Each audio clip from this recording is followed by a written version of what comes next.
Турхан Султан – одна из самых влиятельных женщин в истории Османской империи.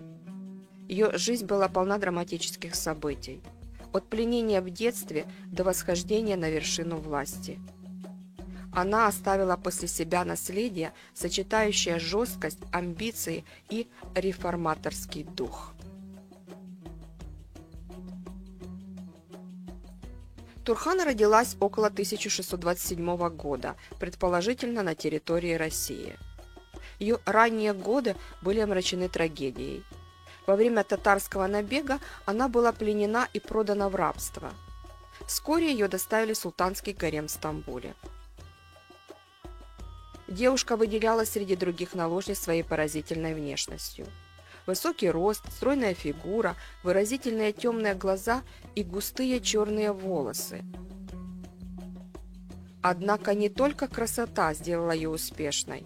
Турхан обладала умом, амбициозностью и способностью быстро учиться. Кюсем Султан, мать султана Ибрагима I и фактическая правительница империи, сыграла очень важную роль в судьбе Турхан. Увидев в ней потенциал, она выбрала ее для своего сына, надеясь, что Турхан сможет уравновесить его сложный характер. Однако отношения Турхан с Ибрагимом не были простыми. Султан, прозванный Безумным, отличался нестабильным поведением и жестокостью.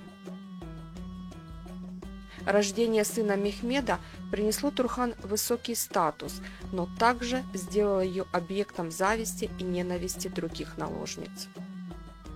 Гарем был местом жестокой конкуренции, и каждая ошибка могла стоить жизни. Ибрагим не любил Турхан, что доказывает одно происшествие, описанное историками того времени. Султан Ибрагим стал проявлять особое внимание к кормилице, которая ухаживала за Шахзаде Мехмеда. Турхан, заметив это, приревновала и выразила свое недовольство. Султан, известный своим вспыльчивым нравом, разозлился. В порыве гнева он схватил маленького Мехмеда и швырнул его в мраморный бассейн. К счастью, находившиеся рядом слуги немедленно спасли ребенка, вытащив его из воды. Этот случай не только подчеркнул нестабильность характера Ибрагима, но и усилил напряженность между ним и Турхан. Султан Ибрагим был большим любителем женщин и очень часто менял наложниц. Поначалу Турхан ревновала султана к другим женщинам, но со временем смирилась со своим положением. Основной конкуренткой у Турхан была мать второго сына Ибрагима Салиха. Со временем состояние Ибрагима ухудшилось, и придворные группировки, включая его мать Кюсем, пришли к выводу о необходимости его свержения. 8 августа 1648 года султан был свергнут и через несколько дней убит. Во главе огромной страны оказался его 6-летний сын ат-Турхан Мехмед. Другие сыновья покойного султана оказались заперты во внутренних покоях дворца, а его наложницы были высланы в Старый дворец. Турхан стала Валиде Султан, но реальная власть осталась у Кюсем, которая была опытной правительницей и имела огромный авторитет. Кюсем изначально поддерживала Турхан, видя в ней перспективную союзницу. Однако вскоре их отношения ухудшились. Турхан не устраивала ситуация, что вся власть в государстве сосредоточилась в руках Кюсем и приняла решение не сидеть сложа руки. За 3 года она смогла заручиться большой поддержкой при дворе и начать серьезную политическую борьбу со свекровью. Кюсем Султан решила убить малолетнего султана Мехмеда, чтобы избавиться от его матери, а на место султана посадить другого своего внука, сына Салихи, на которую она имела огромное влияние. Турхан все узнала и решила действовать на опережение. 3 сентября 1651 года в покои Кюсем ворвались 20 воинов, верных Турхан.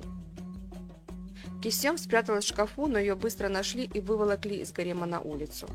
Она отбивалась и пыталась вырваться из рук палачей, но участь уже немолодой женщины была предрешена.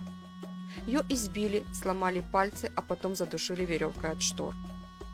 Это событие положило конец эпохе Кесем и обеспечило господство Турхан. Став регентом при своем сыне, Турхан сосредоточила власть в своих руках. Ее правление пришлось на сложный период, отмеченный внутренними беспорядками и внешними угрозами. Она активно занималась реформами, направленными на укрепление государства, поддерживала военные кампании и подавляла оппозицию. Одним из ее самых известных достижений стало завершение строительства Йени-Джами, новой мечети в Стамбуле. Турхан также занималась благотворительностью, финансируя школы, больницы и мечети.